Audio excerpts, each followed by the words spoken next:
Salut à tous, merci de rester scotchés. Vous êtes de plus en plus nombreux à nous regarder tous les dimanches. Merci de nous renouveler votre confiance. Tout de suite et maintenant, voici le sommaire de Canal Presse.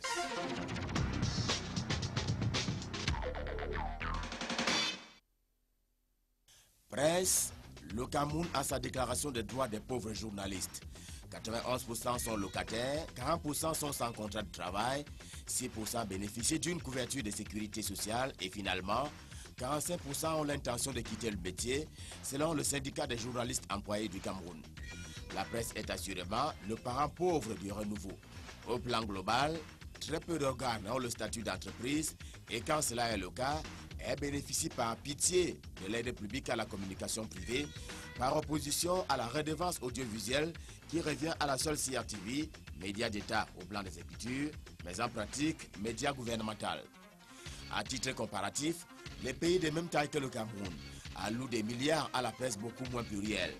Au nom de la tolérance et de la démocratie avancée, il se tiendra toujours des états généraux, mais une résolution théorique. La carte de presse a disparu de la circulation, l'ordre national des journalistes est en intention, tout cela sous-tendu par une communauté médiatique aux frontières poreuses. Entre la citoyenneté et la déontologie, le débat crucial semble donc celui de la viabilisation économique des médias et des hommes des médias. Il faut y adjoindre l'interaction avec l'État. Les impératifs catégoriques d'une presse libre et indépendante sont là, dans un contexte de défense nationale. L'occasion de la Journée mondiale de la liberté de la presse, hier 3 mai, est ainsi offerte pour photographier le cas du Cameroun en questionnant les rapports avec le politique.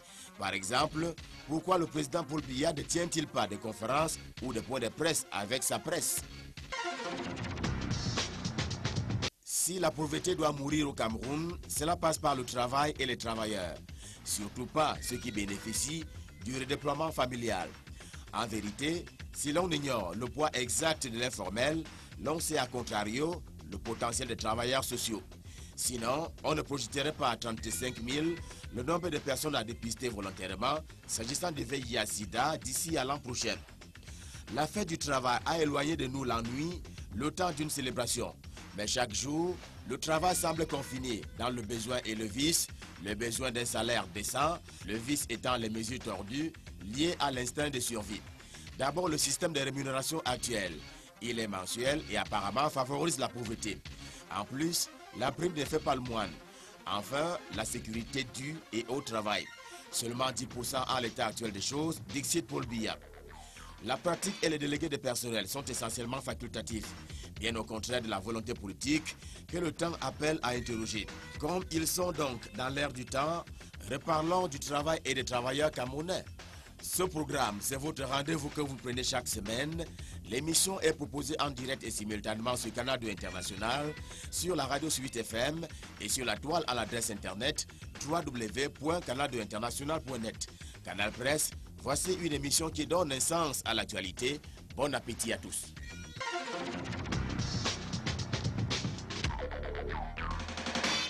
Merci Ghislain Pierre et Sono. À présent, on découvre ceux qui vont nous accompagner tout au long de notre repas. On accueille le premier invité, Sosten Medar. Bonjour. Bonjour et bonjour au public de Canal 2. Merci d'avoir accepté notre invitation. Ouais. C'est partagé d'ailleurs, ces remerciements. Alors avec vous, on va évoquer le cadre de l'opération Épervier. On va dire qu'un autre client de l'opération Épervier, pour ne pas le citer, le colonel Tondoy Koto, a été libéré cette semaine. Alors pour vous, comment voyez-vous cette libération? Ben, il faut dire que d'abord, toute notre compassion à l'endroit du colonel Tondoy Koto. Il a passé tant d'années en prison pour rien. Parce que quand la Cour suprême du Cameroun dit qu'il est non coupable, et que pour fait non établi, 7 ans après. Oui, bien entendu, quelque part, il a souffert. C'est une partie de sa vie qui est brisée. Peut-être même d'ailleurs, c'est toute sa vie qui est brisée. Alors donc, toute notre compassion à son endroit. Et puis, il faut dire que, quelque part, c'est aussi l'échec de cette politique publique en matière de justice pour tous, ou de justice sociale. Voyez-vous, on nous a fait croire au départ que la soi-disant opération épervier était efficace. On se rend compte qu'aujourd'hui, les Camerounais sont restés insensibles au message des gouvernants qui ont donné un message qui était faux en réalité. Et ils résistent d'ailleurs et ils n'y croient pas.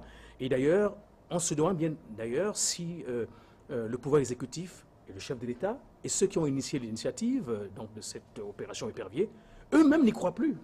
Parce que voyez-vous, aux dernières minutes d'ailleurs, en rapport avec cette affaire Etondé Koto, d'ailleurs, il y a tout un comité qui vient d'être créé en Europe, en France notamment, concernant en fait des prisonniers au Cameroun que l'on qualifie là-bas de prisonniers de délits, en fait, pas de délits de droit commun, mais ils sont des délits d'opinion.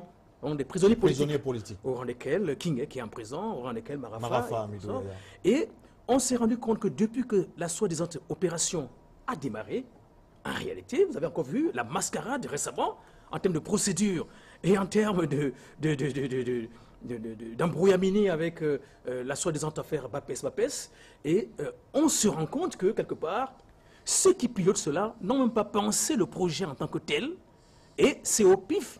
Et la communication autour de cela, alors, je crois qu'elle est négative, elle n'est pas seulement nulle, elle est négative dans la mesure où, s'il vous plaît, dans la mesure où on se rend compte que chaque fois, même lorsque le porte-parole du gouvernement vient intervenir, on se rend compte que lui-même ne sait pas le fond de l'affaire et que tout le temps, c'est superficiel. Donc, sur ce plan-là, il va falloir corriger, mais c'est fait tard. Parce qu'il leur faudra encore peut-être 15 ans pour mobiliser les Camerounais. On aura peut-être l'occasion de revenir beaucoup plus en profondeur sur ce dossier. J'accueille à présent Jean-François Mebenga. Bonjour. Bonjour et merci de m'avoir invité. Alors, le président de la République a regagné le Bercail mardi dernier. Et du coup, l'on se pose la question de savoir quels sont les dossiers brûlants qui pourront, par exemple, attendre le président de la République sur sa table. Eh bien, les dossiers brûlants, quand le président se déplace, il n'est pas en rupture avec son bureau central, c'est-à-dire son bureau au Palais des Congrès. Donc, il suit, il est au courant de tous les dossiers qui sont initiés, mais seulement... Est-ce qu'il n'y a pas de dossier urgent? Alors, le dossier urgent, c'est justement la proposition... Parce que quand on passe quand même un peu plus de jours oui, c'est la proposition que le gouvernement a faite sur ce qu'on a appelé, on a baptisé le plan d'urgence. Le plan d'urgence d'appui à la croissance et à l'emploi. Que d'aucuns ont fait d'appeler un machin. Enfin, un machin, ça dépend de la lecture que ceux-là ont fait de ces documents-là. Bon, donc, c'est ces documents-là, je veux dire, c'est ce dossier-là qui est important parce que le président avait fait un constat à la fin de l'année dernière. Il a fait un constat et le gouvernement a cru devoir lui proposer quelque chose, n'est-ce pas, pour essayer d'avaler un certain nombre de distances par rapport à tout ce qui est programmé en ce moment. Donc, on a ce plan d'urgence qui est là et qui devra certainement être relu par le président de la République et qui aura certainement de nouvelles orientations. Merci Jean-François Mebenga. On accueille à présent un autre invité. Lui, il est syndicaliste, Jean-Marc Bikoko. Bonjour. Bonjour. Merci d'avoir accepté notre invitation. C'est la première fois pour moi de t'avoir sur ce plateau de Canal Presse, tout en précisant que vous êtes un habitué de ce plateau. Avec vous, on parle un peu politique, notamment le Rassemblement démocratique du peuple camerounais, le RDPC, avec Messanga Nyamding, entendu par la commission de discipline. Pour vous, jusqu'où peut aller la commission Peter Mafani Moussonga dans l'affaire désormais qu'on peut appeler Messanga Nyamdi? Disons qu'avec votre permission, avant de répondre à votre question, nous sommes dans le suivi des politiques publiques et il faudrait qu'on cesse de nous mener en bateau. Parlant de plan d'urgence, il n'y a pas longtemps, nous, société civile, on a été impliqués dans des consultations pour élaborer le document de stratégie pour la croissance et l'emploi. Ce document est supposé être la feuille de route du gouvernement. Qu'aujourd'hui, on ait produit un plan d'urgence sans nous consulter, c'est une faute de gouvernance que nous serions tolérés. Mais ça, c'est un autre dossier. Il a juste... Maintenant, Messanga Nyamding, il est justement l'une des preuves palpables que la parole n'est pas libérée. C'est-à-dire que sous les oripeaux de la liberté d'expression, on essaye de vous étouffer par différents mécanismes. Et sans me délecter de ce qui lui arrive, c'est que ils doivent se rendre compte aujourd'hui que même en étant dans un parti politique, on devrait veiller à ce que ce parti respecte les droits qui sont acquis. Et parmi ces droits, c'est la liberté d'expression. C'est pas un problème d'expression. C'est un problème de liberté d'expression. Et le Messanga Nyamding, pendant que le feu Atiba est né, vivait son camarade, pendant qu'Atiba allait à fond la caisse, lui, il essayait toujours d'arranger. Il mettait un peu Et les gants. depuis que Atiba est parti, je crois qu'il s'est rendu compte que ça ne sert à rien d'aller dans la réserve. Il allait à fond la caisse. On lui dit, monsieur, ce n'est pas ça ici. Et donc, comme dans le tribunal en question du RDPC, il y a ses adversaires, parce qu'on l'accuse d'avoir été à l'origine de la défaite du RDPC dans son village. Et comme Moukoko, le ministre des Relations extérieures, fait partie des juges, je crois que c'est un problème de règlement de compte. Qu'on nous dise n'importe quoi, le fait que Moukoko fasse partie des juges et que lui, Messanga Nyamding, soit inculpé, on croit que c'est un problème de règlement En tout de cas, compte. c'est une affaire. C'est une affaire à suivre. Attendons voir. Voilà, attendons voir les résolutions de cette commission. On accueille le 4e invité bilois ici. Bonjour. Bonjour, merci pour l'invitation et j'espère être à la hauteur de ce qui nous attend aujourd'hui. Merci, vous avez toujours été à la hauteur.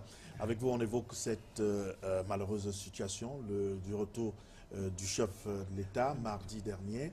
Un soldat de l'armée des terres, au nom de la sécurité présidentielle, décide d'abattre un Camerounais. Pour moi, c'est tout à fait normal parce que dans nos petits pays, l'armée considère tous les autres citoyens comme des terroristes. Vous n'avez qu'à voir ce qui se passe autour du président de la République. Moi, parfois, ça me choque parce que c'est mon domaine. Lorsque le président va à l'aéroport et qu'il va prendre l'hélicoptère, on bloque quand même la circulation. On ferme les boutiques. Donc, cette histoire, c'est l'excès de zèle qui sert aujourd'hui à baliser le chemin de la promotion. Et c'est ça qui fait qu'un soldat pense qu'en tirant sur quelqu'un, on va dire oui, il a défendu. Est-ce que cet type était armé? La curiosité, justement, c'est pas un membre de la sécurité présidentielle, encore non moins de la garde présidentielle. C'est un soldat de l'armée des terres qui tire sur un automobiliste. Mais on l'a appelé là-bas pour faire ce que la garde présidentielle doit faire. C'est-à-dire qu'ils ont le même travail. Sinon, il serait resté en caserne. On l'a amené là-bas parce qu'on estimait qu'à la garde présidentielle, il faut adjoindre l'armée de terre. Et c'est ce qui s'est passé. Donc, je dis, ce n'est pas du travail de sécurité ce n'est pas le travail qu'ils doivent faire qu'ils font. Et il faut remarquer ceci. Quand vous me dites que ce n'est pas de la garde présidentielle, il avait donc une arme garnie. Vous comprenez? Ce qui n'est pas normal? Non, ce qui n'est pas normal. Pour un militaire. Pour un militaire. Supposez que ce ne soit pas le Camerounais qu'on a tué, qu'on a assassiné comme ça. Supposez que ce monsieur ait perdu la tête et qu'il ait tiré sur le président de la République. Non. Quand on va comme ça, voici ce qu'on fait.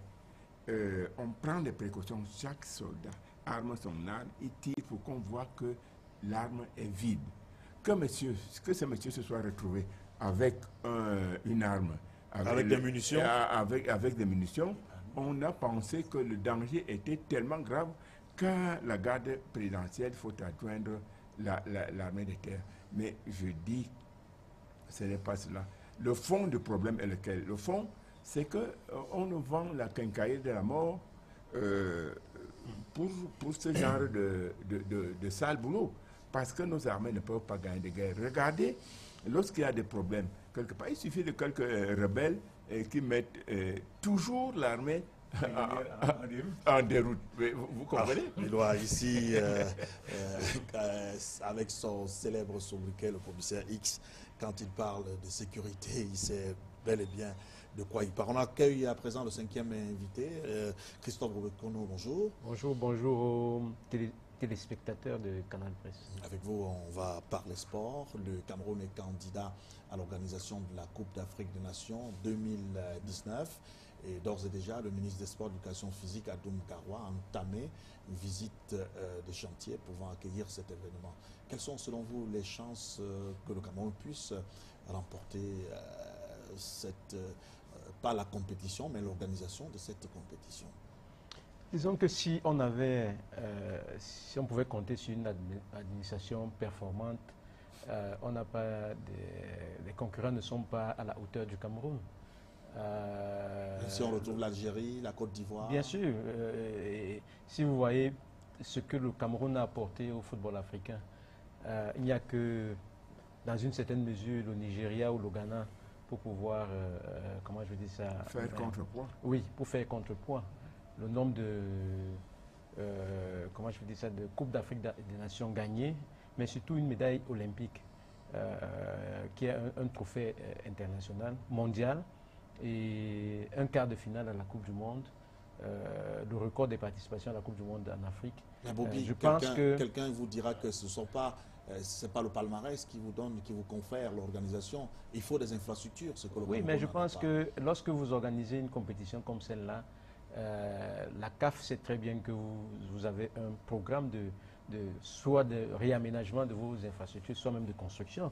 Parce que le football, ça ne se joue pas sur des terrains vagues.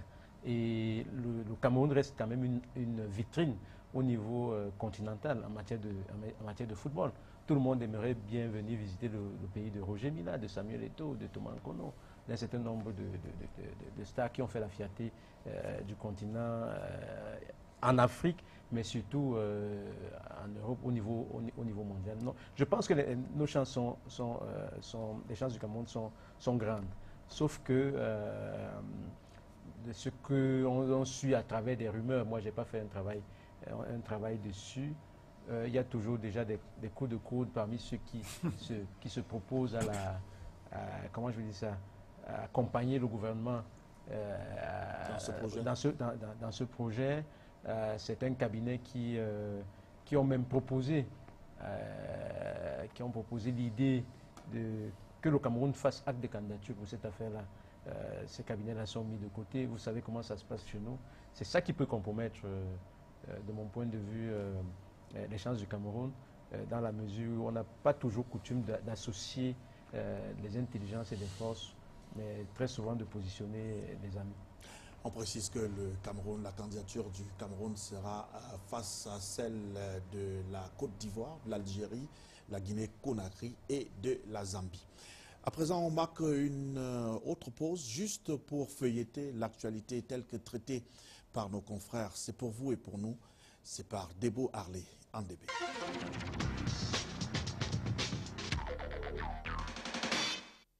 Bonjour. Une image pour présenter cette belle ambiance de retrouvailles à l'aéroport international de Yaoundé-Simalène entre Paul Biya et les corps constitués nationaux qui étaient l'accueillir du retour de son séjour européen. Un séjour ponctué par le 4e sommet Union européenne-Afrique du 2 au 3 avril et la messe de canonisation des papes Jean-Paul II et Jean XXIII le 27 avril dernier, place Saint-Pierre, à la Cité du Vatican. Le voici donc à Yaoundé pour reprendre la météo, le journal des dieux de Nevang qui qualifie ce retour du couple présidentiel de triomphal après un séjour fructueux dans le vieux continent. Paul Biya regagne le pays après 30 jours en Europe, mais le séjour du président de la République dans son pays pourrait être très court au regard des grands événements internationaux qui pointent à l'horizon, dit le messager, et de conclure qu'entre décembre et avril 2014, le chef de l'État a passé 41 jours à l'étranger. Pour Émergence, le retour du président de la République ne fait pas que les heureux.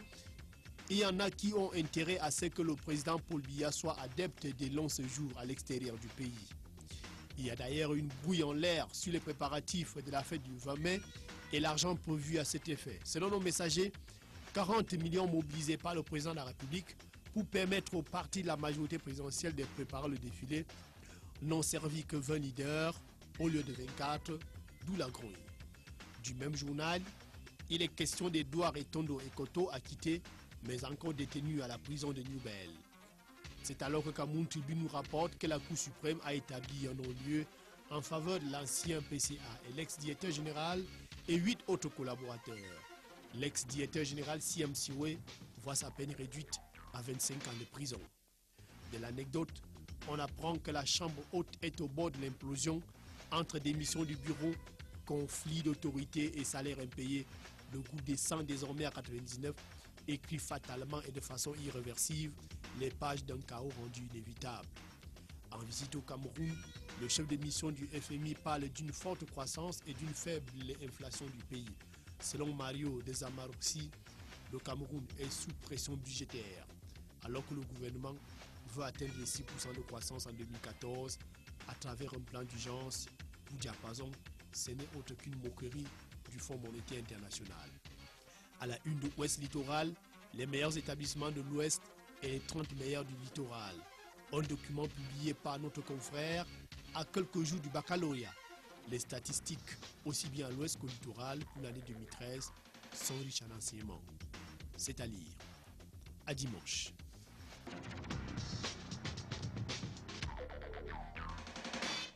Merci Debo, Harley en DB. On prend la première thématique du jour consacrée à la fête du travail. 1er mai, gloire et déboire des travailleurs.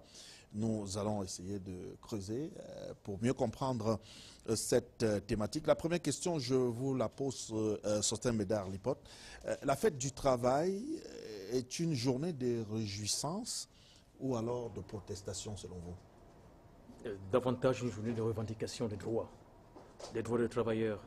Elle ne devrait sous aucun prétexte être comprise comme une journée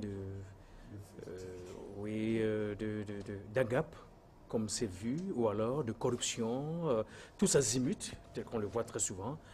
Parfois, on voit des employeurs, des patrons. Vous dites une journée de corruption? Oui, voyez-vous. Comment ça? Attendez, c'est assez ouvert ce jour-là. Beaucoup de bière, beaucoup de champagne, des agapes données par le patron, alors qu'il y a des employés dans son entreprise qui ne gagnent même pas 28 000 francs CFA. 28 000 francs CFA, c'est le SMIC au Cameroun. Un pays qui dit qu'il va être émergent, dit-on, en 2035. C'est vrai que la plupart des pays d'Afrique centrale, pour eux, c'est 2025. Le Cameroun seul, c'est 2035. Voilà. Voyez-vous, et on a un salaire minimum officiel de 28 000, moins de 29 000 francs CFA. Ça, c'est très scandaleux. Et on ne peut pas. Voilà donc quelque chose qui se passe de cette façon-là où le travailleur devrait davantage revendiquer ses droits. La pénibilité du travail, en premier lieu, c'est-à-dire qu'il faut réduire cela parce que chacun a besoin d'améliorer ses conditions de travail partout où il se trouve, dans le tertiaire, le secondaire comme le primaire. Et puis maintenant, le revenu. Il faut avoir non seulement un travail décent, mais il faut avoir un revenu qui corresponde, bien entendu, qui soit humain, qui corresponde en fait à au niveau de vie dans votre pays. Et c'est pourquoi d'ailleurs le parti politique auquel moi j'appartiens pense que l'on doit passer très rapidement d'ailleurs de ce SMIC-là qui est honteux, désastreux, plus tard à un SMIC. C'est-à-dire qu'un SMIC, lui, qui s'occupe de la croissance, où les bas salaires tiennent compte de l'indice des prix sur le marché national, du niveau de vie dans le pays, et non ce type de SMIC qui est en réalité le SMIC camerounais, 28 000 francs CFA, 43 €, qui est humiliant pour un Cameroun. Quand on n'a pas relancé l'offre, comment peut-on, si l'offre ici n'est pas bonne, et si la consommation surtout, la consommation des citoyens n'est pas grande, vous avez beau vouloir produire n'importe comment, si on ne consomme pas, mais vous restez au même niveau, voire vous régressez. Alors, ça, c'est le cas camerounais où effectivement, les Camerounais ont de très bas salaires, ils n'arrivent même pas à consommer, végètent au quotidien, et c'est le terreau de la corruption. Alors, Jean-François Mbemba, on entre par sa porte de sortie, c'est une journée de corruption?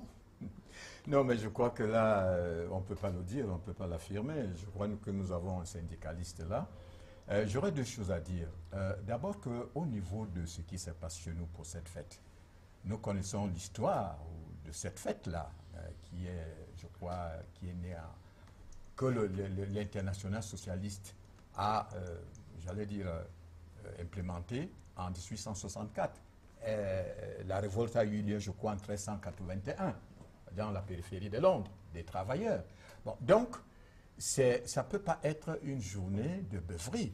C'est-à-dire qu'effectivement, c'est une journée de revendication. Mais qu'est-ce qui se passe? Ce qui se passe, c'est qu'avec la complicité des syndicats, les patrons en ont fait une journée de marketing commercial. C'est une journée de marketing.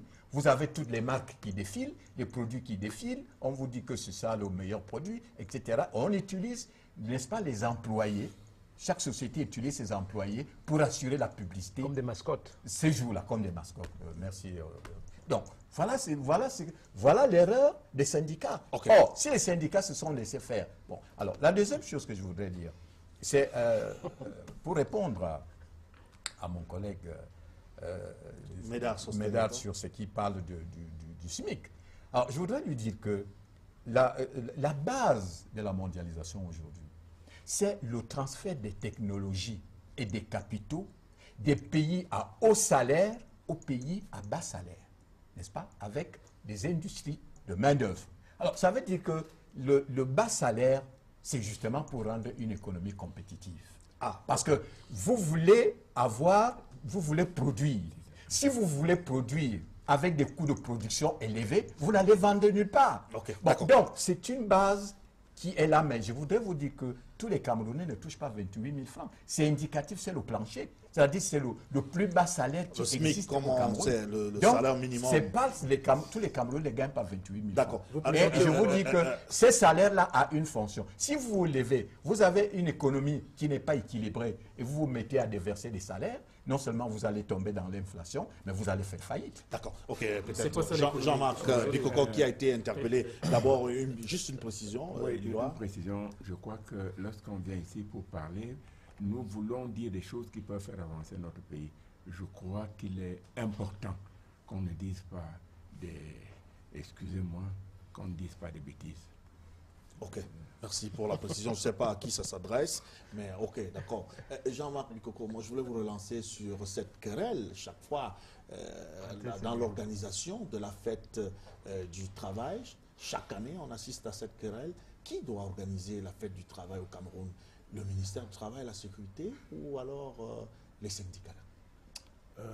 C'est une vérité de la police. C'est les organisations syndicales qui doivent être maîtres dans l'organisation des manifestations liées à la fête du travail. Et pourquoi ce n'est pas le cas au Cameroun? Parce que déjà, il faudrait que les Camerounais sachent que le 1er mai est une sorte de funérailles organisée en mémoire des travailleurs qui sont mobilisés au 19e siècle contre le système qui esclavagisait les travailleurs et qui ont été assassinés, mais qui, après tout, ont réussi à nous obtenir une journée de travail de 8 heures, des congés annuels et tous les droits dont nous bénéficions aujourd'hui.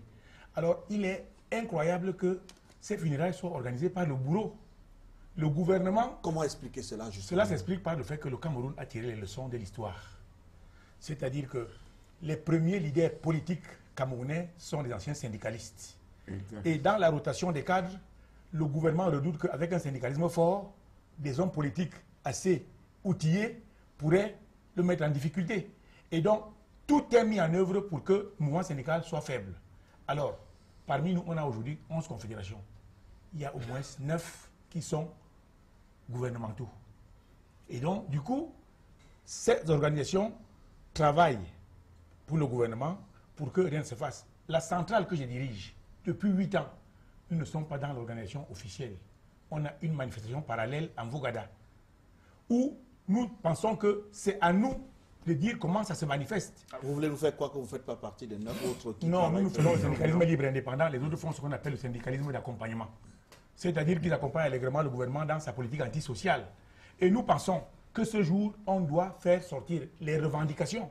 Et avant cette journée, cette année, nous avons organisé un forum syndical national sur le thème « Rôle et place des organisations syndicales dans la gouvernance démocratique ». Parce que les syndicats sont la locomotive du mouvement social. Donc, le gouvernement, aujourd'hui, est responsable de ces querelles-là. Parce que, pourquoi le gouvernement s'arroge la propriété de l'organisation? Et un sous-préfet nous a même écrit une lettre en disant un jour que les seules manifestations autorisées le 1er mai au Cameroun, ce sont celles organisées par le gouvernement. Nous avons le document. Et donc, le gouvernement a une volonté politique manifeste de caporaliser le mouvement syndical, de l'instrumentaliser pour mieux l'affaiblir. Alors, quel est l'intérêt donc du gouvernement à faire tout cela? Ah ouais, vous savez, nous, gouvernements servent des intérêts extra-nationaux. C'est-à-dire que lorsque vous regardez, même là où il y a une véritable industrialisation, ce ne sont pas les nationaux, c'est des sociétés qui viennent d'ailleurs. Je parle pour me faire comprendre par tout le monde. Et à partir de ce moment-là, le gouvernement a l'impérieux devoir, parce que tout gouvernement africain pense devoir le pouvoir de l'extérieur. Il faut donc défendre les intérêts extérieurs. Et vous ne pouvez pas bousculer Bolloré ici. Vous ne pouvez pas. On peut citer des choses, on peut citer des sociétés. Le gouvernement fait cela parce que le gouvernement n'est pas là pour satisfaire les besoins du peuple. Le gouvernement est là pour satisfaire les besoins des maîtres. Et les maîtres sont à l'extérieur, non à l'intérieur. Christophe Bobiekono, le thème choisi cette année qui a trait à la lutte contre le VIH-Sida, est-ce que vous pensez que ce thème est approprié pour cette année? Oui, avant de répondre à votre question, permettez que je dise un mot sur le SMIC. Parce que j'ai suivi mon aîné Jean-François Bengali. Vous dire quelque chose, parler du niveau du SMIC qui serait une condition d'attractivité du marché camerounais. Ça signifie donc que même de l'inflation. Les industries peuvent se délocaliser ailleurs pour venir s'installer au Cameroun. Mais ce serait bien qu'ils fassent un petit bilan. Quelle est l'industrie qui est partie d'ailleurs pour venir ici là? En revanche, nous avons des industries qui ont fermé au Cameroun. Vous savez, il y a 10 ans, on avait 2 industries tabacoles, 2 grandes industries, et aujourd'hui, vous pouvez faire le bilan. On peut citer. Donc, je pense que pour que le SMIC participe à l'attractivité du marché de l'emploi, il y a d'autres facteurs. Il y a le savoir-faire. Les gens ne viennent pas chez vous seulement parce que les salaires sont bas. Ils viennent chez vous parce que vous avez de l'expertise. Ah, oui. Ce n'est pas pour venir utiliser des ménagères qu'on paye à 28 000 francs.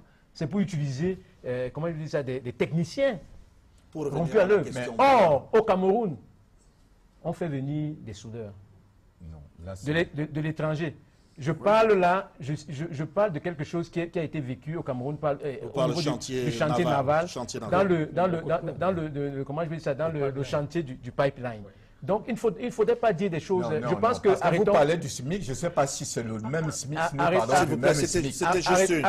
Il faut quand même qu'on s'entende là-dessus. Arrêtons la spéculation. Le SMIC c'est 28 000. Dans tous les pays au monde, il y a un SMIC, n'est-ce pas? Mais ça ne veut pas dire que les gens sont payés à ce SMIC-là. C'est-à-dire que c'est indicatif. C'est-à-dire que c'est le salaire plancher indicatif. N'est-ce pas? Là, il faut le comprendre. Oui, bon, maintenant, c'est le SMIC qui détermine le niveau des salaires. Okay. Mais justement, je dis que c'est indicatif. D'accord, merci. Bon, s'il vous plaît. Maintenant, je vous en prie, Jean-François. Ce n'était pas ça le problème. Le débat n'est pas sur l'instauration du SMIC ou pas. C'est l'explication que vous avez donnée. Et je m'en vais répondre à votre question. S'il vous plaît, revenons un peu au thème principal du jour consacré à la fête du travail, le 1er mai. Alors, je posais la question, la thématique de cette année, est-ce que vous pensez que c'est un thème indiqué qui fait allusion au VIH-Sida? Bon, la thématique du VIH-Sida, c'est une très bonne thématique. Mais je me pose toujours la question de savoir quel peut être son impact dans le milieu du travail. C'est une thématique vraie pour tous les Camerounais, partout où ils sont. Mais quel est le rapport avec le monde du travail? Le rapport dans la relation entre l'employé et l'employeur? Vous savez, c'est une thématique donc, qui a été choisie pour essayer comment je vais dire ça, de faire diversion par rapport aux vrais problèmes du monde de l'emploi. Et si votre travailleurs sont atteints de sida, la productivité va faire comment? Il n'y a pas que les travailleurs qui peuvent être atteints de sida. Okay. Mais chaque entreprise veille sur la santé. Même les employeurs. Chaque entreprise veille sur la santé de ses travailleurs. Même les employeurs. Et c'était pas faux. Je ne vois pas la relation entre employeurs. En tout cas, le problème ne se pose pas au Cameroun. Ok, d'accord, c'est entendu. Bilois ici, une précision. Après, une précision. Comme pour la lutte contre le paludisme, il faut une lutte vectorielle. Ne donnez pas des moustiquaires parce qu'au salon, vous n'êtes pas couvert par une moustiquaire. Vous ne pouvez pas vous promener avec la moustiquaire. Comme pour le VIH-Sida, je dis, il faut remonter jusqu'à l'origine. Le VIH-Sida, je l'ai écrit et j'attends le procès, a été, c'est d'ailleurs pas moi, c'est le docteur Orwich Leonard, sorti de Harvard, qui a démontré que c'était une arme biologique qui a été fabriquée pour faire en sorte que les États... C'est une opinion aussi. Non, ce n'est pas C'est une écrit opinion. par un scientifique, Non, ce n'est pas Mais une il y a opinion. beaucoup d'autres scientifiques qui ont dit d'autres choses. Non, Beaucoup ces gens-là étaient ici à faisons côté. attention, d'accord. cette maladie-là fait beaucoup de dégâts. Jean-François Ouais, Mébéga, non, tout à l'heure. attendez, non, je ne peux pas ne pas donner de précisions. Effectivement, ça laisse le flou dans l'esprit. Je dis, ces gens-là ont été ici aux Zaïre. On leur a donné un espace de terrain où ils ont injecté des singes et ils vous ont dit que l'origine était animale. Je dis, c'est des faits, ce ne sont pas des commentaires. Pourquoi 2 virus ont été fabriqués? Et je dis, allez, même sur le net, fouillez, l'orage gronde. Winston Churchill annonce cela après la Deuxième Guerre mondiale. J'ai dit, lisez ce livre, et ensuite 2 virus ont été fabriqués, le VIH et puis l'Ebola. Pourquoi l'Ebola n'attaque pas les Blancs? Parce qu'au départ, les 2 virus ont été faits pour attaquer les hommes de couleur. Et aujourd'hui, nous sommes là, on lutte contre le VIH. Non, écoutez, si on veut lutter contre le VIH, toute arme bactériologique ne peut être mise en service que si on a l'antidote. Donc les fabricants de ces 2 virus ont l'antidote, mais c'est devenu un grand business de telle manière qu'on ne peut plus revenir, on ne peut pas faire marche arrière. Alors vraiment, on revient un peu sur le 1er mai, le sujet principal. Les uns et les autres veulent nous amener un peu partout à Ebola et autres. On reste sur le 1er mai.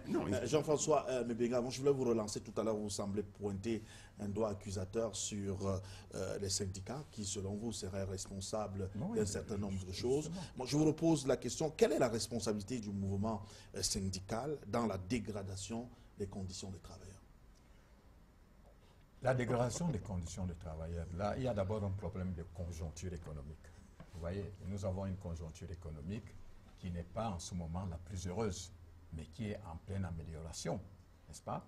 Et ensuite, vous avez le combat permanent des syndicats qui doivent justement essayer de persuader, qui doivent lutter pour que les conditions de travail des travailleurs, du moins les conditions de travail des employés soient améliorées. Mais or, qu'est-ce qui se passe dans le syndicat? Parce qu'il dit, tout à l'heure, j'ai entendu Bikoko dire qu'il y a des syndicats gouvernementaux, il y a des syndicats... Ça n'existait pas. C'est-à-dire qu'en fait, dans ces organisations civiles, il y a une guerre permanente entre les leaders. C'est-à-dire qu'on s'assoit, on crée une structure, et puis le lendemain, c'est les mêmes, c'est-à-dire appartenant à la même structure, qui vont la détruire. Donc, il y a des guerres de leadership permanentes au sein de ces structures. Et c'est ça qui affaiblit justement notre syndicat. Qui profite le crime. C'est ça qui affaiblit notre syndicat. Et ce qui fait qu'au bout du compte, n'est-ce pas, on n'a pas les travailleurs, n'ont pas les guides qu'il leur faut.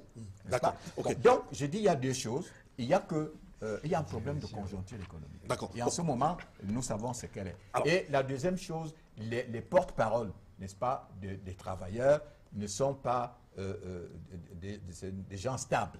C'est-à-dire qu'il y a une instabilité permanente au sein de ces organisations. Alors, Bobikono, moi j'étais sur la responsabilité des syndicats. Je reste un peu sur ma faim par rapport aux éléments donnés par Jean-François Mébéga. Selon vous, quelle est la responsabilité des syndicats au niveau de la dégradation même des conditions de travailleurs?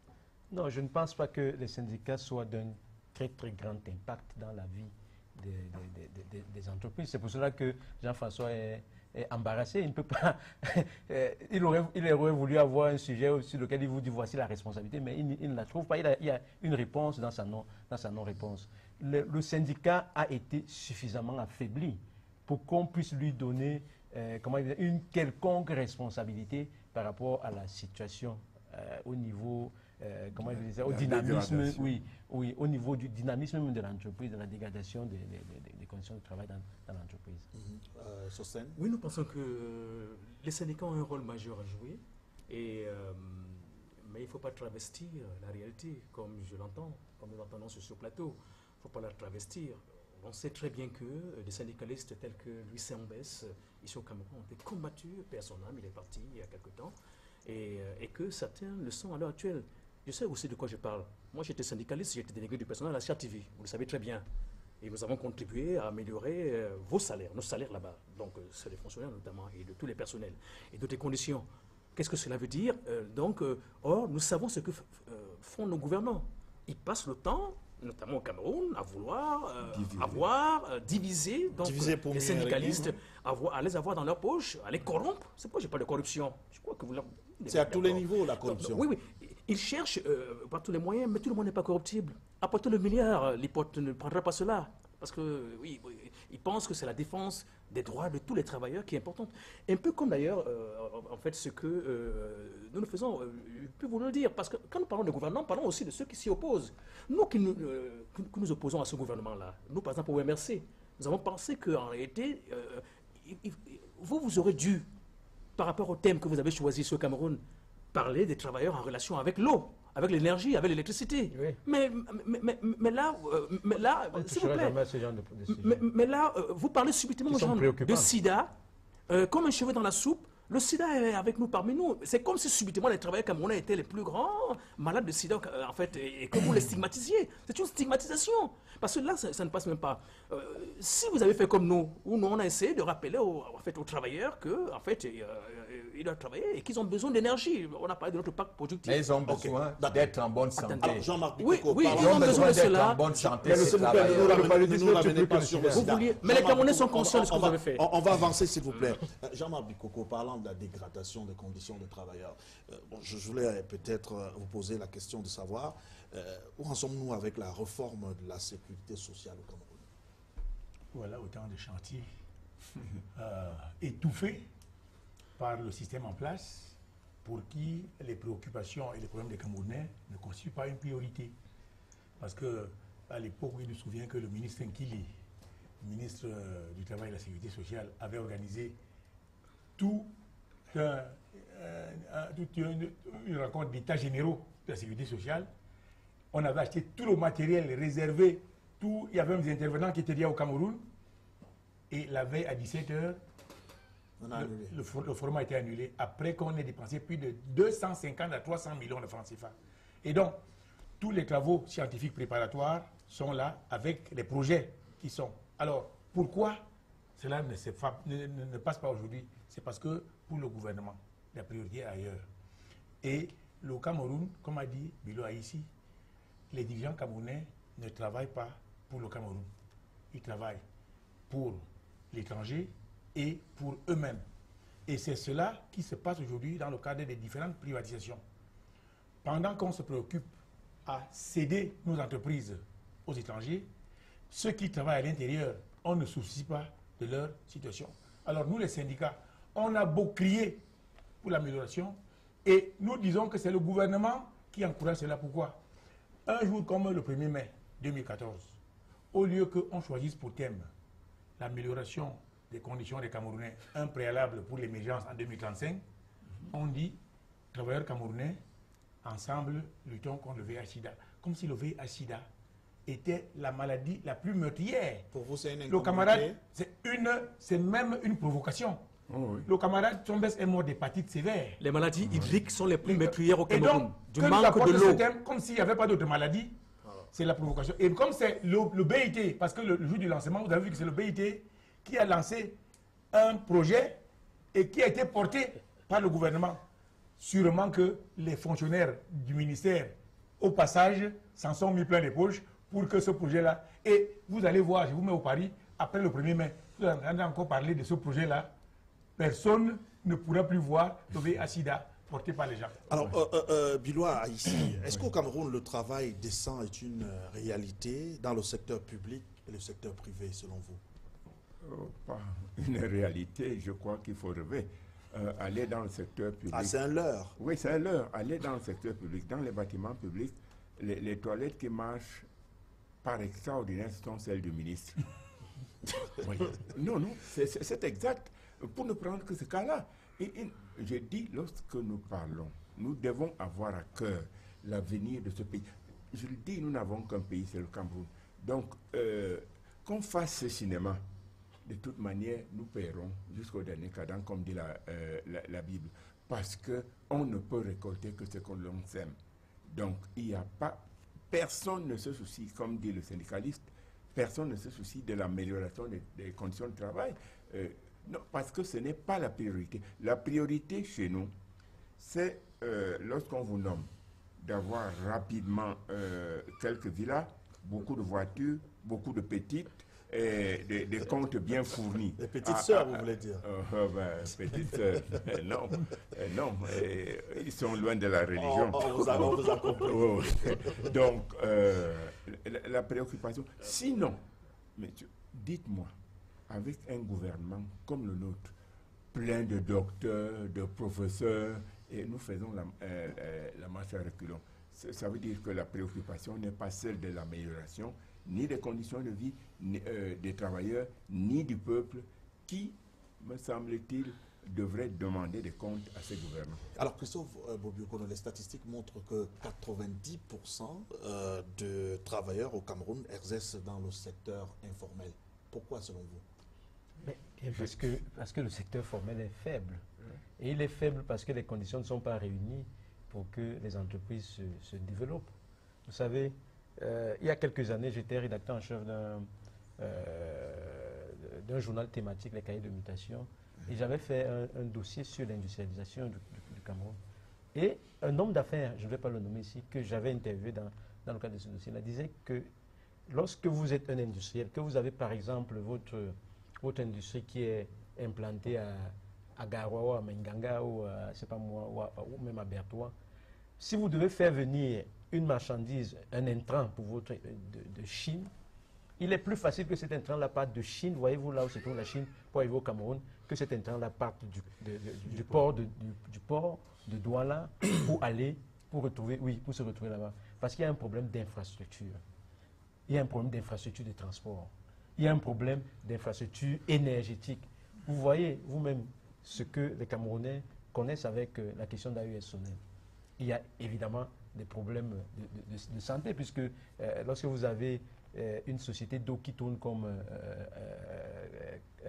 comment on appelle ça, la Camerounaise des eaux, et tout, vous ne pouvez avoir que des maladies. Vous pouvez avoir des maladies. Donc, les conditions ne sont pas réunies.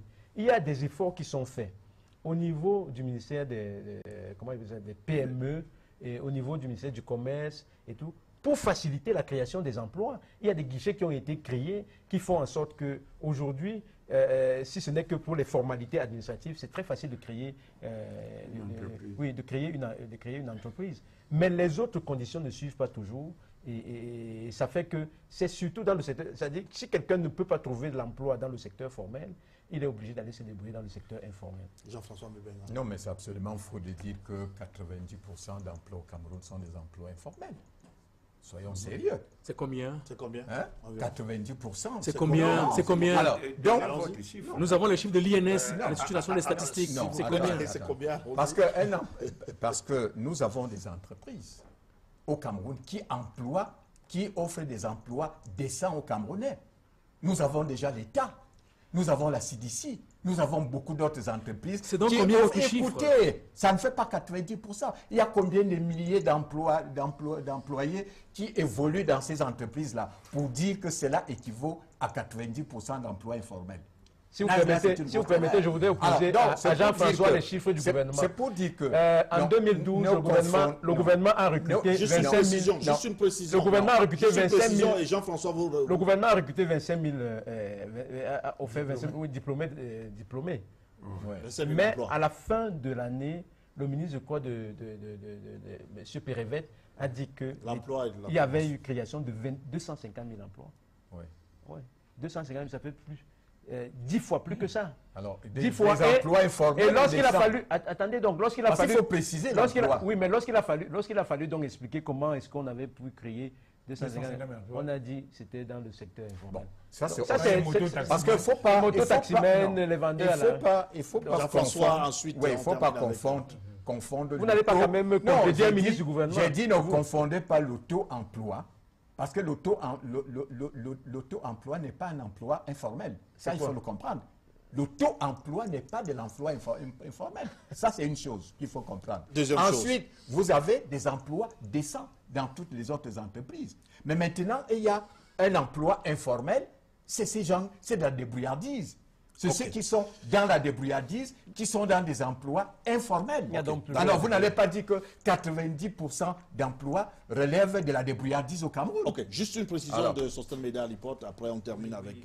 C'est une précision qui vaut la peine. je vous conseille de voir dans le site de l'Institut national des statistiques du Cameroun. Les statistiques S'il vous parlent plaît. des PME. S'il vous plaît. C'est-à-dire que 90% des entreprises au Cameroun, n'est-ce pas, sont des PME. C'est ça qui est dit dans les statistiques. Vous ne savez pas Donc, lire. ne confondez pas. Vous allez laisser Sosten aller au bout de sa logique aussi. Sans doute, vous Sosten. ne savez pas lire. Ces Ah, statistiques. ça, c'est très bien. Oui, les statistiques, pour les lire. Ça, c'est très bien. Oui, Ça, c'est très bien. oui, là, je suis curieux de vous le dire, parce que là, vous exagérez déjà. Ouais, vous savez lire. Ce que je veux dire, Vous savez lire. Oui, Moi, je ne sais pas lire. Oui, rassurez-vous, Non. rassurez-vous. C'est- Là, sur ce plan-là, je n'en disconviens pas. S'il vous plaît. Rassurez-vous. Au C'est Cameroun, absolument On au bas termine, du palier, s'il vous plaît. ça. On Au Cameroun, termine. Vous au situez Cameroun, absolument au bas d'un palier. vous allez m'écouter enfin. Au Hein? bas du palier. C'est entendu, Jean-François. On ne dit On pas ne de peut pas bêtises. dire à un homme Sosten. civilisé comme moi que je ne sais pas lire. Les statistiques. mais il non, a dit les il a- statistiques. Vous savez lire. J'ai pas de statistiques. Mais les statistiques, moi je fais les statistiques, monsieur. Ah oui, oui. Si vous n'avez pas fait les statistiques, moi j'ai fait les statistiques. J'ai une chose en économie. Vous dites pas ça, j'ai les fait les statistiques. statistiques en S'il vous plaît. économie. C'est que je Jean-François, veux dire. calmez-vous. Arrêtez ça. Jean-François Jean-François. Mbinga, calmez-vous, s'il vous J'ai fait plaît. les statistiques aussi bien au niveau de Du la calme. science, de la communication Retenez. qu'au niveau de l'économie. Ne vous excitez pas, s'il vous plaît. Alors, C'est que je ne veux me dire. parlez pas des statistiques, de la Jean-François. chose que je maîtrise. Ne vous Jean-François excitez pas, Mbinga, s'il s'il vous vous plaît. plaît, Je vais à juste apporter une l'intention des J'ai pas deux, terminé, j'ai pas terminé. d'ailleurs, Oui. Deux partis politiques qui se... à un jeu de ping-pong. Oui, mais il y a la réalité quand même. Je rappelle que c'est le MRC contre le RDPC. Non, ça n'a rien à voir au niveau. Les partis Non, non, non, politiques, c'est c'est deux des partis, idées. c'est deux partis. Les partis Mais politiques, des idées. maintenant, Non, c'est pas ça, les idées, Moi, ma c'est le personnalité, je voulais- ma personnalité, vous pouvez vous Jean-François parler Mbinga. d'attaquer à ma Je personnalité. vais vous donner la Parlons parole. des Je vais vous donner la parole. les idées du MRC, les idées du RDPC. Affrontons-les. Ok. Mais pas de parler, que de Jean-François. parler de ma personnalité. Jean-François. Vous savez très bien qu'en matière de sciences de la communication, j'en ai fait des hautes études. moi. Jean-François Mbinga. Dont les statistiques, je les ai étudiées, aussi bien en économie qu'en sciences de l'information. D'accord, Alors, ne me parlez pas de... Vous savez pas lire les statistiques. Jean-François, Je prière de vous calmer, s'il vous plaît. Je vous en prie. Permettez aussi aux uns aux autres de s'exprimer sur la question. On termine par vous. Oui, Sosten Mbinga. c'était pas la bonne intention, c'est tel qu'il l'apprête. Ce que nous voulons dire, c'est que au Cameroun, selon les statistiques officielles d'ailleurs, la population active dans un âge de travailler, qui a un emploi dans le formel au Cameroun, c'est moins d'1 million. C'est une population de près de 12 millions à 13 millions de populations actives. C'est-à-dire que ceux qui sont dans le formel. Donc nous avons un peu plus de 11 millions, près de 12 millions de personnes qui sont dans l'informel. À ne pas confondre, je comprends pourquoi est-ce que le président de leur parti a dit ceci, a félicité les Ben Skinner en termes d'emploi. Ce n'est pas des emplois, je suis désolé, c'est des débrouillards. Et je vais vous dire une chose, Pour sortir de là. Oui. Et d'un point de vue justement statistique et du BIT, il y a des spécialistes ici du travail ici, et de l'OIT, un travailleur, c'est celui qui a aussi une protection sociale, une sécurité sociale, une sécurité sanitaire. C'est celui qui a... Ça n'a rien à voir avec vos S'il vous en vous statistiques. plaît, laissez Sosten aller au bout de sa logique, Oui, je vous en prie. oui. Non, ne le suivez Je comprends pas. que Allez-y, oui, terminez, oui, Sosten. vous savez calculer, je comprends comment vous parlez comme ça. Terminez, Donc, Sosten, ce qu'il y a s'il vous lieu de plaît. dire là-dedans, ce qu'il y a lieu de dire, effectivement, nous, chez nous, justement au MRC, nous pensons qu'il y a une réalité dont il ne faut pas se défaire. Il faut regarder la réalité en face, et c'est par là que nous allons réussir à résoudre, à soigner le mal. Alors, Jean-Marc Bikoko, on termine par là. Le gouvernement a créé un certain nombre de programmes pour lutter contre le chômage. Est-ce qu'il n'est pas temps d'auditer ces programmes, par exemple? L'audit social, lui-même, il a fait lui-même parce que les Camerounais vivent ces programmes-là et le constat est clair. Ils n'apportent, ils ne constituent pas une solution pour le chômage. Qu'est-ce qu'il faut faire? Le problème de l'emploi est un problème de politique. Politique nationale de l'emploi. Quelle est la politique camerounaise en matière d'emploi? Il paraît qu'il n'y a pas une politique camerounaise. Il n'y en a pas. Et nous, au Cameroun, et nous, dans la fonction publique, on en souffre parce que depuis, nous demandons que la retraite aille à 60 ans pour tout le monde. Et on fait dire au président que les jeunes ne travaillent pas parce que les vieux veulent demeurer en service. Le travail des jeunes n'est pas tributaire du départ des vieux en retraite. C'est un problème de calibrage et de synchronisation pour qu'on sache qu'à telle période, les vieux vont s'en aller et les jeunes vont entrer. Et maintenant que nous nous projetons à l'horizon 2035 pour être un pays émergent, dans tous les pays émergents, c'est entre 60 et 65 ans qu'on va en retraite. Donc, il faudrait que le système éducatif commence à préparer les enfants à entrer dans les secteurs. Parce que tel que notre système éducatif est constitué, on ne peut pas préparer les gens à l'emploi. Donc, il faudrait que le système éducatif soit fait de telle sorte que, comme le Cameroun est à 80% agricole, que l'éducation développe dans le secteur agricole des écoles partout qui seraient même plus proches de la zone rurale et qui permettraient de résorber l'emploi. Maintenant, il faudrait formaliser les emplois dans le secteur agricole où les gens sont déjà chez eux pour qu'on leur donne la sécurité sociale, les facilités pour l'acheminement de leurs produits dans les marchés de consommation et autres. À ce titre donc, le ministère de l'Emploi pourrait donc, en créant des chambres de métier, loger des gens dans des cases et ces gens-là se reconnaîtront dans des corporations. Et là, les gens ne feront qu'entrer. Tant qu'il n'y a pas tous ces éléments-là, et je rappelle que notre syndicat, nous sommes allés faire un stage au Togo, où les gars sont en avance en création des métiers, où des diplômes sont encadrés par des gens qui font des formations dans les soudures et autres, et qui sont couronnés par un examen national, où des gens, à la fin de la formation au quartier, ont un diplôme qui leur permet d'entrer ou bien de créer leur emploi. Maintenant, les banques sont mises à contribution pour donner les moyens à ces gens-là pour s'installer à titre personnel. Ok, merci Jean-Marc. On sort sur cette question avec vous, à écouter Jean-Marc Bikoko. On est à des années-lumière, on a encore du chemin à faire. Absolument, absolument. Parce qu'il n'y a pas de volonté d'avancer véritable, pertinente. Ça, c'est clair. Parce que le fonctionnaire au Cameroun a pris une place qui n'est pas la sienne. La fonction publique réfléchit et trouve des solutions, alors qu'elle est complètement coupée de réalité. De vérité. C'est ça le problème chez nous. On ne peut pas demander à la fonction publique de réfléchir sur tout, comme s'il n'y avait rien dans la société civile, comme s'il n'y avait rien ailleurs. Lorsqu'il parle de l'âge de la retraite, monsieur, vous avez vu l'âge de nos généraux? Non, arrêtons. Ok, d'accord, merci. Il n'y a pas que les généraux qui sont concernés par la retraite. On les recrute dans plusieurs corps de métiers. Non, on termine exceptionnellement. C'est pas pour amener la querelle encore. Non, c'est pour dire qu'il faut éviter des affirmations gratuites. Parce que l'économie camerounaise, après la sortie de la récession, c'est-à-dire après l'atteinte du point d'achèvement, cette économie est en refondation. N'est-ce pas? Ça se voit comment alors? Cette économie est en refondation. Alors, pendant que cette économie est en refondation, il y a une crise internationale, il y a une conjoncture difficile. Donc, ce qui veut dire que l'essentiel aujourd'hui, c'est de créer des emplois. C'est-à-dire qu'il faut trouver des solutions de crise à une situation de crise. Donc, le gouvernement, c'est pour cela que nous avons, qu'au niveau du gouvernement, on parle essentiellement de la croissance et de l'emploi, parce que c'est la croissance qui crée des emplois. Et la croissance vient d'où? S'il te plaît quand même, il faut dire que ce que Jean-François dit, c'est... Donc, quand vous parlez de la fonction publique, quand vous parlez de politique, on ne fait pas les emplois, pas tous à la fois. Oui, on ne peut pas bâtir on ne peut pas bâtir une politique de l'emploi à long terme pendant qu'on est en train de trouver une solution de crise à une crise qui est la solution, c'est l'emploi. Et ça veut dire l'investissement productif qui développe la croissance et qui développe les emplois. La précision de Jean-Marc. Oui, la précision, c'est qu'il a parlé de crise. En 1994, pendant que nous étions sous ajustement structurel, le FMI et la Banque mondiale demandent au Cameroun de réformer la fonction publique. Et on nous demande de créer une fonction publique de poste de travail. Et on a accompagné cela avec une application qu'on appelle CIGPES, qui permettait à chaque ministère de gérer son personnel et de le payer.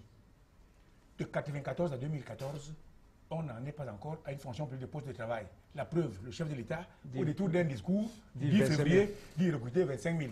Parce que le poste de travail, c'est que quand on fait le concours de l'école normale, on a détecté que lycée de Kolofata, il y a un poste de mathématiques. Dans 2 ans, il y aura un poste là-bas. Et donc, quand tu entres à l'école normale, tu sais que j'entre pour être poste de mathématiques à Kolofata. Aujourd'hui, on te recrute à la douane, tu te retrouves au ministère des Affaires étrangères, parce que ton oncle est là-bas. Donc, il n'y a pas de cohérence, et aujourd'hui, c'est un problème de politique, et nous disons que nous avons l'expertise.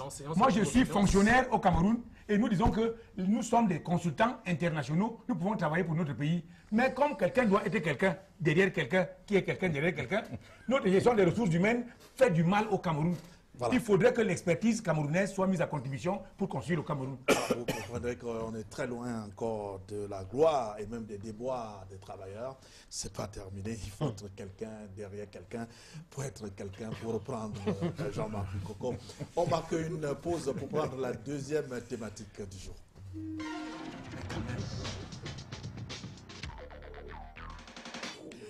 Le Cameroun s'est joint au reste du monde hier, 3 mai, pour célébrer la journée internationale de la presse. Et nous, on saisit cette opportunité pour parler de médias, la liberté de la presse en question au Cameroun. Vous allez peut-être comprendre pourquoi je pose la question en premier à Christophe Bobiokono, qui, je le précise, est directeur de publication à Kalara et par ailleurs membre du Conseil national de la communication. Alors je pose la question, est-ce que la presse est-elle libre au Cameroun? On viendra peut-être, on saura peut-être une autre occasion si c'est normal ou pas, mais ne répondez pas à Jean-François, répondez à ma question. Est-ce que, selon vous, la presse est libre au Cameroun? La presse, on peut répondre par l'affirmative et par la négative. Lorsqu'on voit ce qui est produit, lorsqu'on voit la tonalité des textes, ce qui est dit, je crois qu'on va même au-delà de la liberté. Souvent, on est carrément dans le libertinage. On peut parler de presse libre. Maintenant, quand on voit les conditions qui sont réunies, parce que la presse n'est pas simplement là pour, j'allais dire, c'est pas un objet de décor. C'est pas un objet de décor.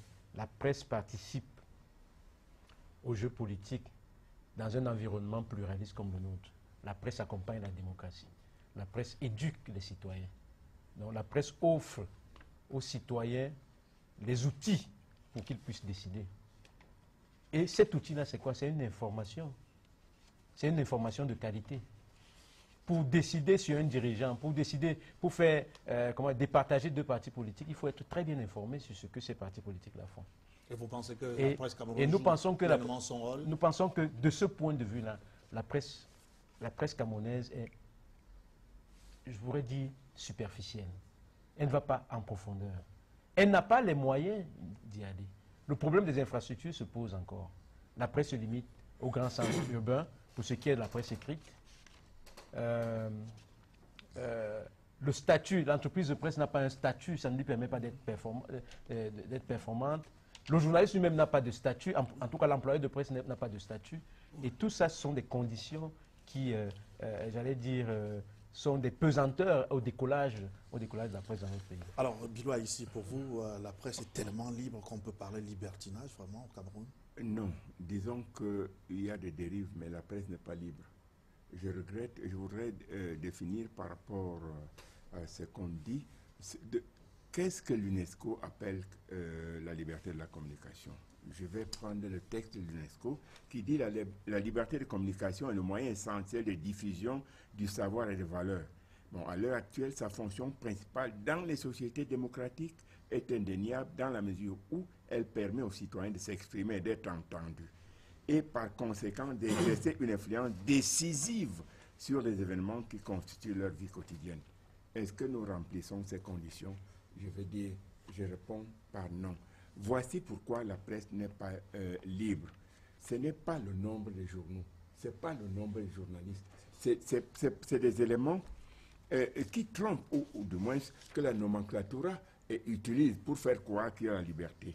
Dites-moi, est-ce que lorsque vous avez un texte comme celui-ci, et je vais revenir à Bobby tout à l'heure, est puni d'un emprisonnement de 3 mois à 3 ans et d'une amende de 10 000 à 2 millions ou de l'une de ces deux peines seulement, c'est lui qui outrage. Il est extrait de quoi? De quel document, ce texte-là? Du Code pénal camerounais. C'est la précision, on va le article 154. C'est lui qui outrage sans pouvoir rapporter en cas de diffamation la vérité du fait diffamatoire. Les cours et tribunaux, les forces armées, les corps constitués, les administrations publiques. Et en raison de leur fonction ou de leur qualité, un membre du gouvernement ou de l'Assemblée nationale ou un fonctionnaire, de quelque grade qu'il soit. Vous pensez que la presse est bâillonnée à travers cela? Non, oui. Vous permettez que j'aille jusqu'au bout? Je dis ceci. Lorsqu'on vous a... Parce qu'il faut déjà définir c'est quoi l'outrage ici. Le cas de diffamation, tout le monde peut dire ce que c'est. Mais l'outrage ne participe pas à la liberté de la presse. Parce qu'on ne peut pas, il ne faut pas laisser croire que la presse est là pour outrager. Oui, vous permettez que j'aille... Ok. Allez-y au bout de votre logique. Très rapidement, on va donner la parole à quelqu'un d'autre. Tout ce qui nous sert de base, d'aliments, je dis, il ne nous reste que les communiqués à publier. Parce que si vous touchez un fonctionnaire qui estime que sa respectabilité, son honneur, son ceci est touché, il a vu les textes qu'on nous propose, et il appelle le sous-préfet du coin et lui dit arrête-moi cette histoire-là, et c'est vite fait. Donc, je dis, ce n'est pas le nombre des journaux, c'est le cadre juridique qu'il faut d'abord interroger, et après le comportement de la corporation. C'est pas le nombre de journaux ou des radios. Jean-François, c'est exagéré la lecture que vient de nous faire Bilois ici. Non, mais cette lecture... C'est une question tendacieuse. La lecture qui vient de faire soit de l'UNESCO et de l'autre, je voudrais dire à ce sujet que il faut savoir que la liberté de la presse au départ était une utopie. Parce que en 1948, après la guerre, on savait que les régimes allaient être des régimes dirigistes, des régimes forts qui n'allaient même pas penser à la liberté de la presse parce que la préoccupation était de reconstruire le monde après la guerre. Donc, c'était à ce stade-là une utopie. Maintenant, chaque pays, en se développant, a intégré la presse dans ses stratégies de développement. N'est-ce pas? Donc, ce qui fait qu'en Occident, ils ont évolué, etc. La presse a un rôle là-bas qui est axé sur les valeurs de la société, sur les valeurs qui font que les Américains puissent vivre ensemble. Donc, c'est nous, à notre niveau, nous sommes des pays en construction. Nous devons utiliser la presse comme une ressource stratégique, c'est-à-dire que nous voulons atteindre l'objectif 2035. Quel est le rôle que nous devons assigner à la presse? Quel est le rôle que la presse doit jouer dans cet objectif? Et en ce moment-là, nous essayons de valoriser, de mettre en valeur, enfin, je veux dire nos valeurs, c'est-à-dire les valeurs qui sont les valeurs de notre société, les valeurs que nous voulons promouvoir, et c'est la presse. C'est-à-dire qu'en dehors des fonctions classiques, n'est-ce pas, informer, etc., la presse doit donc être introduite par nos gouvernants dans leurs grands projets comme une ressource stratégique. Parlons de liberté de la presse, Sostène Médard-Lipote. Dans le dernier classement de Reporters sans frontières, le Cameroun a perdu 11 places à cause des sanctions du Conseil national de la communication. C'est dire si la régulation de ce secteur fait problème. Non, ce n'est plus lui qui est là. Oui, mais alors c'est qui a laissé? Oui, qui a laissé il faut dire que il faut dire maintenant que il est entré dans le fond. C'est pas ça la question, justement, Jean-François. Pour la suite, pour savoir comment c'est que les gens Non, pensent. c'est pas parce que lui, il est là que le Cameroun a perdu. Oui, le Cameroun a justement perdu 11 places, et nous sommes 131e. C'est vrai qu'au Cameroun, on est habitué à des salles de classe de 150 élèves, peut-être en reculant, on n'est pas encore à la 150e place. Bon, c'était juste un peu bruit, mais c'est une question très sérieuse. Je souhaite aussi que l'on ne confonde pas ici propagande politique, qui peut être faite à travers un certain type d'organes de presse, qui sont idéologiquement très marqués, et qu'il n'y ait pas aussi de confusion avec la communication institutionnelle ou la communication d'entreprise. Mais je dis bien que le journalisme se veut libre.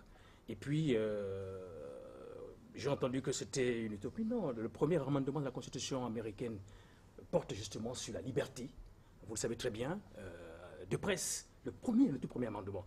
Donc, ce que nous voulons dire, effectivement, le classement en question de Reporters sans frontières est sans équivoque. Et nous nous sommes d'ailleurs intéressés d'ailleurs à leur méthodologie. Parce que nous avons entendu la critique l'année dernière, ils l'ont améliorée, mais elle demeure solide, rien n'est parfait, tout est perfectible. Ils ont tenu compte à la fois comme indicateur, parce qu'il faut le dire quand même pour le public, comment est-ce qu'ils mesurent cela, leur indice, comment est-ce qu'ils le mesurent. Il y a la mesure du degré de la représentation des opinions dans la presse. Est-ce que toutes les opinions sont représentées dans la presse? C'est-à-dire que est-ce que les opinions camerounaises, dans leur diversité, autrement dit idéologique, les partis politiques, est-ce que la presse relaie les différentes opinions? Ça, c'est un critère. C'est un critère chez eux. La mesure, on mesure aussi la capacité laissée aux médias de fonctionner en toute indépendance. On mesure cela, leur indépendance, donc fonctionner en toute indépendance. Ensuite, il y a l'analyse des conditions d'exercice du journalisme. On a évoqué ici, vous savez très bien qu'il y a précarité dans le milieu, ça fait partie aussi des conditions du journalisme. Il y a même d'ailleurs aussi manipulation. Il y a clochardisation, ça fait partie de la précarité, et vous savez très bien que cette manipulation, vous savez très bien, vous qui êtes d'ailleurs dans la presse et qui avez une certaine expérience, qu'il y a des gens proches du régime qui parcourent les rédactions pour dire aux gens, non, on ne veut pas voir tel ou dans vos médias, sinon, on va vous mettre de côté. Sinon, vous, on va mettre pression sur vous. Et ça existe au Cameroun, on le sait très bien. D'ailleurs, Feu Ateba Yena a connu cela les dernières semaines qui ont précédé sa mort. Il était pratiquement suspendu, interdit des médias. Il arrivait et puis on nous dit tu peux pas passer parce qu'on nous a dit que toi tu ne dois pas passer d'ici. Au nom de quoi? Voilà autant de choses. Il y a la mesure de la transparence des institutions et des procédures. Les institutions, c'est par exemple quoi? Un ministère en charge de la presse, au cas d'espèce de la communication, le Conseil national de la communication. Moi, j'apprécie le fait que Bobby, lui, il est de la réserve ici, là, ça veut dire qu'il est membre de ce conseil, mais on l'a entendu parler comme quelqu'un qui est en même temps un professionnel. C'est ça aussi. Il y a la mesure de la qualité des infrastructures. La qualité des infrastructures. Donc, ce sont donc ces 6 grands indicateurs, ils ont tablé sur cela, et donc accordé à chacun un indice, donc, pour avoir l'indice donc de la liberté. Et le Cameroun est parmi les derniers. Et s'il vous plaît, je vais terminer par là. Le Cameroun en Afrique est classé dans la zone rouge. Si vous voyez la carte, s'il y avait eu la possibilité de passer la carte, dans la zone rouge, au même titre que les pays africains qui sont en conflit. Et c'est là, c'est là le plus paradoxal. C'est-à-dire où peut-être... En matière de presse. Je vous en prie. Liberté. La liberté de la presse. Le Cameroun est dans le rouge. Est classé, est dans le rouge, est dans le rouge, est dans le rouge. Vous allez dire un mot. Je vous rapporte ce que nous sommes en train de dire, ce qu'on est en train de dire. Je vous passerai ces documents si vous ne les avez pas pour l'instant. Donc, ce qu'il y a lieu de faire là-dedans, effectivement, c'est de voir comment est-ce qu'on peut améliorer tout cela à la fois. Alors, Jean-Marc Bikoko, est-ce que le fait qu'on constate, par exemple, beaucoup de précarité dans le métier, est-ce que cela n'arrange pas, par exemple, le politique pour mieux contrôler la presse? J'ai ri là quand les amis parlaient. Il y a quelqu'un qui m'a dit que depuis qu'il m'entend souvent parler, je n'ai jamais rien dit de bon pour le gouvernement. En fait, c'est le gouvernement qui est le chef d'orchestre de tout cela. C'est-à-dire que... Et là, c'est quelque chose de bon, alors? Non, c'est que, justement, le Cameroun est sacrifié au niveau du Conseil des Nations. Le Cameroun, qui hier était un pays envié, ou que tout le monde admirait, aujourd'hui est devenu la risée internationale. La presse a des rôles vraiment nobles. L'information, l'éducation, la sensibilisation et autres. Et aujourd'hui, on voudrait encadrer la presse pour que, justement, comme dit Jean-François Mbenga, elle joue un rôle stratégique. Qui définit la stratégie? Parce que la stratégie doit être nationale. Si elle est définie par un groupe qui a des intérêts spécieux, ce n'est plus la stratégie. Donc il faudrait qu'on laisse... C'est pas pour le pays. Donc il faudrait que la presse soit laissée pour jouer son rôle.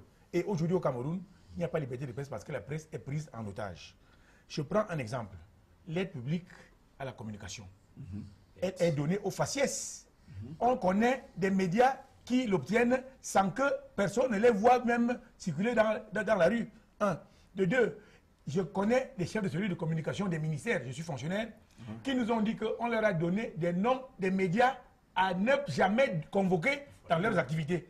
Et la publicité, les chefs d'entreprise nous ont dit qu'il y a des médias qu'il ne faut pas. Et j'ai moi-même mené la quête. On m'a dit qu'il y a un journal qu'on appelle Germinal, qui a une ligne éditoriale presque, qu'on appelle ça, bolchevique, qu'il faut exclure. Et donc, quand dans un pays, vous avez donc ce genre de pratiques, et moi je termine en disant que nous sommes dans la communication sociale. Voici le journal de mon organisation syndicale. Le 1er mai, on l'a sorti, et au boulevard du 20 mai, les policiers et les gens disent que les enfants vendaient, hein, les camarades ont dit, ils ne doivent pas vendre la presse, parce que qui vous a donné l'autorisation? Ils ne savent pas que la loi sur la communication sociale a dit que les presses d'initiatives scientifiques et professionnelles sont exclues du champ des interdictions. Donc, comment voulez-vous que les gens s'expriment dans un pays où les gens ne veulent pas qu'on dise n'importe quoi? Jean-François Mbenga brûle d'envie de dire beaucoup de choses. Forcément, on va ramener à compte courant de ce que les uns et les autres... Jean-François d'abord, je voudrais faire une synthèse du bilan, c'est-à-dire que la presse au Cameroun, c'est-à-dire dans les années 90, la presse avait été envahie par des aventuriers de toute nature, n'est-ce pas? Qui ont effectivement... ça le problème. Non, laissez-moi m'exprimer, je Jean-François. Vous allez prendre la parole juste après. Je dis, dans cette première étape, dans cette première étape, c'est-à-dire de 90 à 2000, la presse camerounaise a été envahie par des aventuriers de tout acabit. Et ça a donc fait que la presse ne pouvait pas jouer son véritable rôle, n'est-ce pas?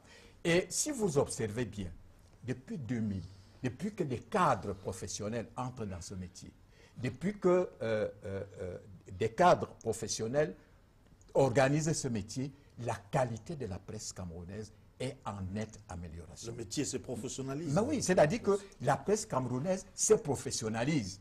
Et ceux qui ont voulu dévoyer cette presse sont en train de se retirer l'un après l'autre parce qu'ils voient la qualité du travail qui est produit par des professionnels. Et ça, c'est un gros avantage. Et ça, c'est un pas en avant. Donc, notre presse, je dis, moi j'ai vu des Ivoiriens ici qui n'ont pas la presse que nous on a, n'est-ce pas? C'est dire que la presse camerounaise, sur le plan professionnel, sur le plan de l'éditorial, est en train de progresser. La deuxième chose, c'est que quand vous parlez de...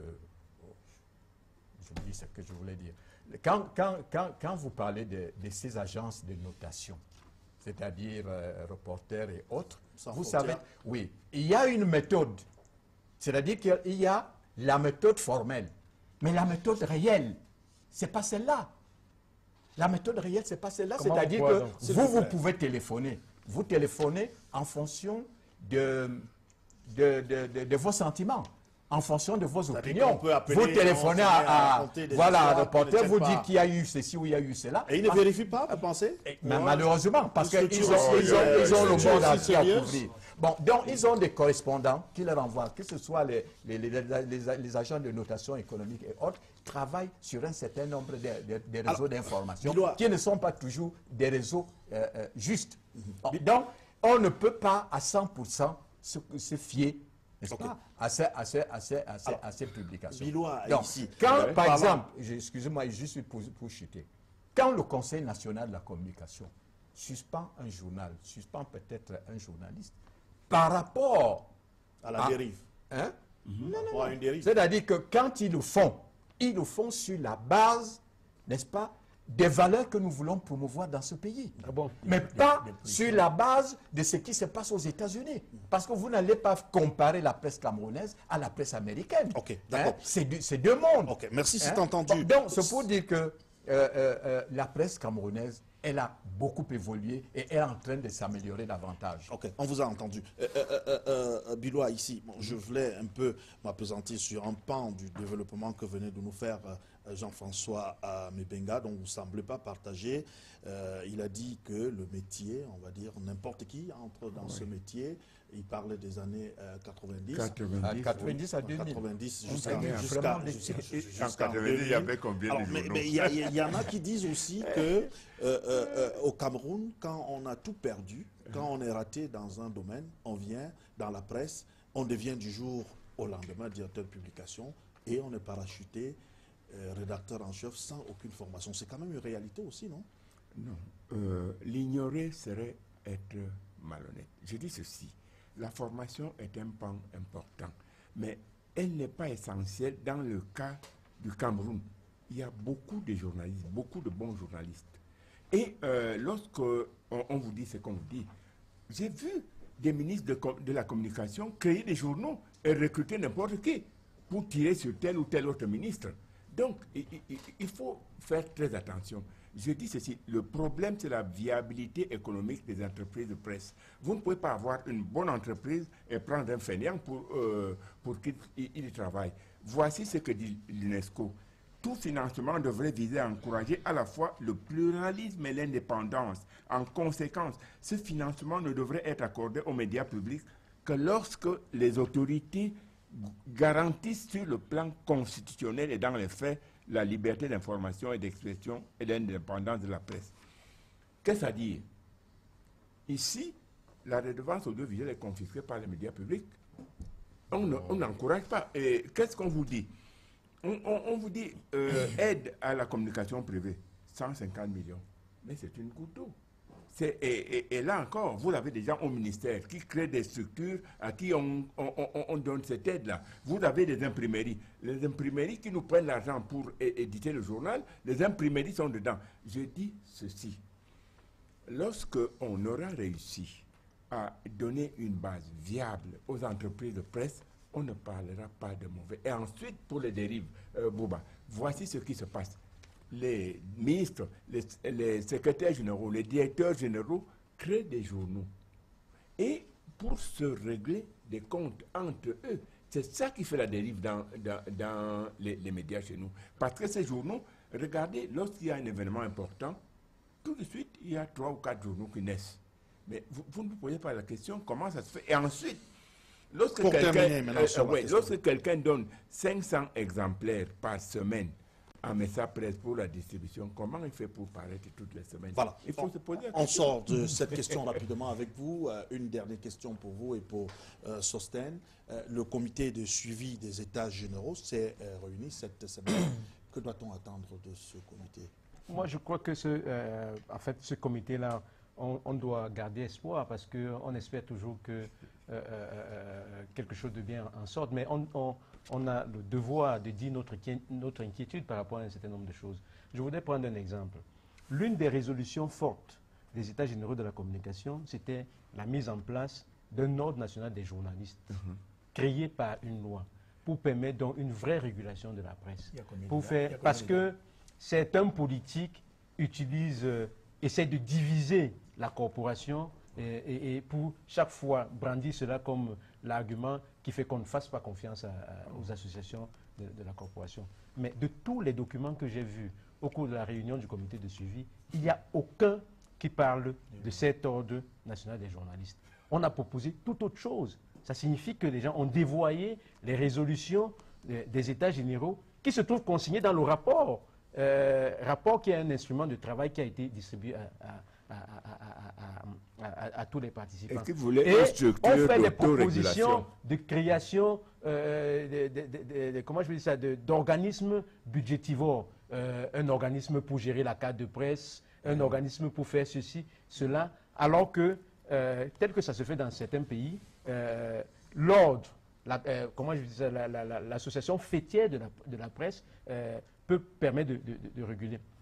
Mais je voudrais terminer, parce qu'il y a eu quand même un certain nombre de débats ici autour de la table, comme on n'a pas suffisamment de temps, pour dire qu'on n'a pas le droit de laisser croire à l'opinion publique que la presse a peur même de l'environnement juridique actuel.